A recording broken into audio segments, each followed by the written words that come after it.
હકીકત સીસીટીવીમાં કોઈ પણ હિસાબથી ફળદાયક જણાતી નથી. અને એમાં જે વસ્તુઓ જે છે એનું કોઇન્સિડન્સ સીસીટીવી દરમિયાન કોઈ મળતું નથી હતું. એટલે જે ભોગ બનનાર હતું એ પોતે શંકાના દાયરામાં લાગતું હતું. અને પછી ઝીણવટભરી તપાસ કરતા ભોગ એ પોતે જે છે આ આખા અંજામને એક ખોટી રીતે ઉપજાવેલ હતું.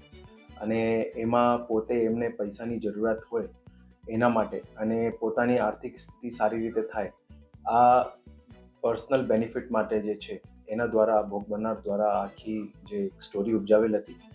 અને પછી એની વધારે તપાસ કરતા જે પૈસા હતા જેમાં 7 લાખ રૂપિયા હતા એ પોતે એમના મિત્રને જે છે આપી દીધેલા હતા વગર કોઈ વસ્તુ જણાવેલ કે શેના માટે અને શા માટે આપેલ છે.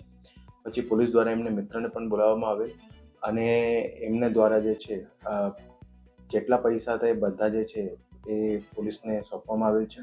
એટલે લૂંટના જે આખી હકીકતનું જે ટોટલ 7 લાખ રૂપિયા હતા એ મુદ્દામાલ રિકવર કરવામાં આવેલ છે. અને જે ભોગ બનનાર છે એ જ પોતે આરોપી નીકળેલ છે.